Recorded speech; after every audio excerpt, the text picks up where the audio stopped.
Alright, guys. This is the first ever Han McMahon podcast. So, what we're going to be talking about today is a little bit NBA free agency. I'm just going to run through the top names. Somebody like KD, Kawhi, Kyrie, Kemba, Clay, all them Ks, and where I think they may be going. So, let's just jump right into it. I think Kevin Durant, especially if they win, he doesn't feel the need to win rings anymore and just wants to be a go-to guy wherever he plays. And I think the intrigue's going to be in New York or LA with the Clippers. I say that because the Knicks can offer a max where he can get a second max player with the Knicks and somebody like Kyrie, who, snakes like being together, I guess.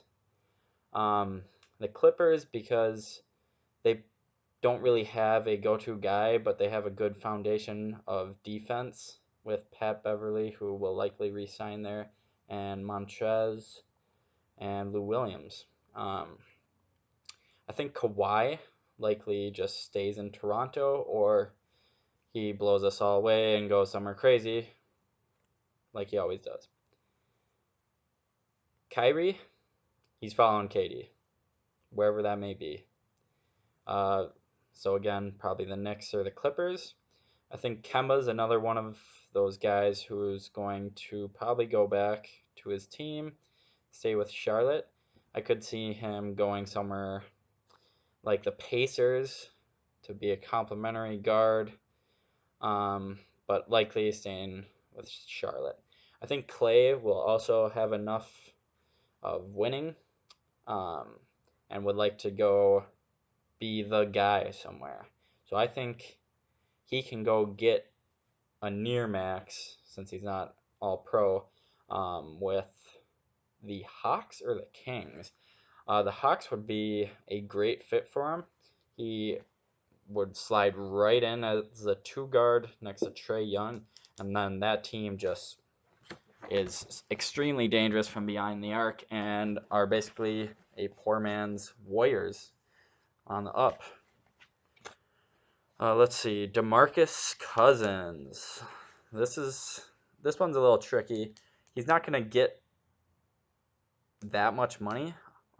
He still obviously has some kinks he's working out still, but we all know what level he can play at. So I think in the chance that KD and Kyrie end up on the Clippers, I think DeMarcus would gladly fill in with the Knicks with as long as somebody like Jimmy goes there. Two kind of bad defensive boys out there in New York. But I think more than likely Jimmy resigns with the 76ers. Um, they obviously worked better than the Timberwolves. Um, Vucevic, sort of an underwhelming name. Um, but I think if the Lakers miss out on trades and free agency, I think they go hard after Vucevic to give him or give LeBron another piece that can help him. And I think Vucevic isn't selfish. He'll gladly play alongside somebody like LeBron. Um, and you don't have to give up anything to give Vucevic. Um, Tobias Harris, I think, will likely end up probably with the Pacers or the Bucks, where he doesn't have to be the go-to guy, but he would be a solid second, third option for these teams. Pacers could come out looking top 3 seed after this offseason. Um, Healthy Oladipo, healthy Miles Turner, and you add someone, Tobias Harris. Yeah, that would be pretty scary. Hawks are a little different. He doesn't fit in as well, but they can offer him the money if that's the route he would like to go.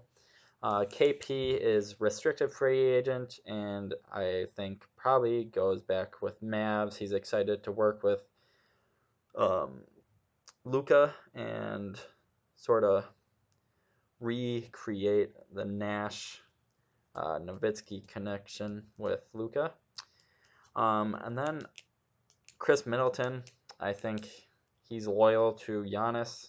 I think he feels they can get something bigger there, and I think he resigns.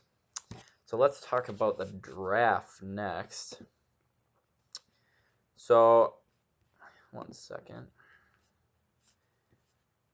So obviously, first overall, Pelicans likely sign Zion. I think there is a chance that this gets traded because of his similarities to another first overall pick in Anthony Bennett. Ultra athletic, heavier set dudes. I obviously think Zion has a higher ceiling and is better than Anthony Bennett ever was.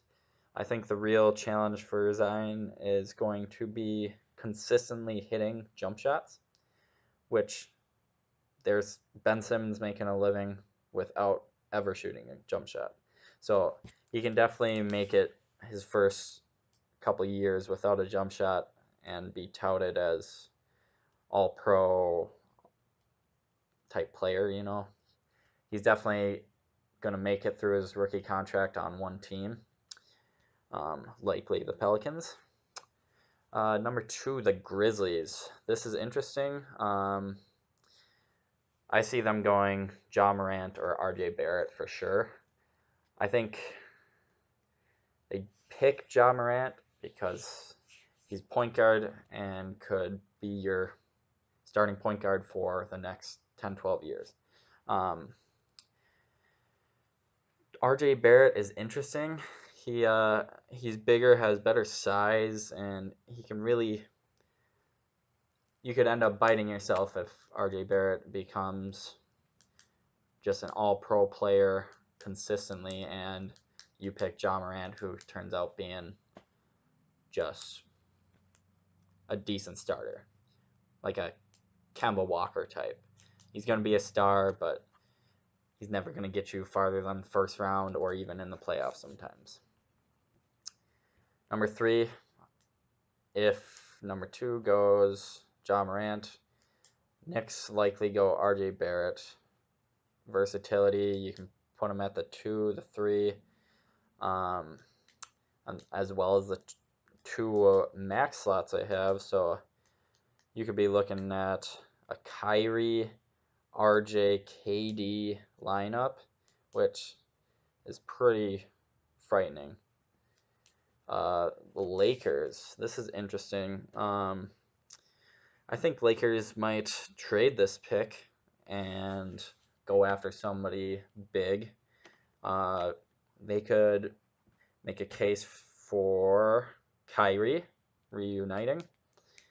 They could go after Anthony Davis again, give the Pelicans potentially, if it falls, you could get Zion and RJ Barrett back together on the Pelicans, and you have LeBron James and Anthony Davis, and that's a better timeline. Because if you end up with somebody like DeAndre Hunter, he's going to have to adjust to the three-point line, learn how to play alongside LeBron. And some people don't play well next to LeBron. They don't like his leadership style, much like Jimmy. He asks a lot of you. So, you know Anthony Davis is on the tier that LeBron won't harp his game too much. And they play different enough that they can coincide very easily together. Number 5, the Cavaliers. Projections say Jarrett Culver. I say you go someone. I almost trade down. If I'm the Cavaliers, you have Colin Sexton, who seems to be decent and, could be your starting point guard for a long time. He's serviceable right now, could end up being a star. You could trade down to somebody like the Hawks, get 2 picks, and you could end up with a duo of Nasir Little and Reach on Bol Bol, which Bol Bol has the potential of being an MVP type player. He reminisces, his college game reminisces of KD a little bit, actually. I watched some tape of them next to each other. He has very similar moves. He's not as great as an athlete as KD was in college, but he's not clunky for a 7'2 player. He's obviously a little longer, a little taller, but he shot 50% from 3 in college, which at 7'2 is mind-blowing. He only played half a season, so that's a little different. And he was only, I think he only shot about 20 threes, so made 10 threes in college.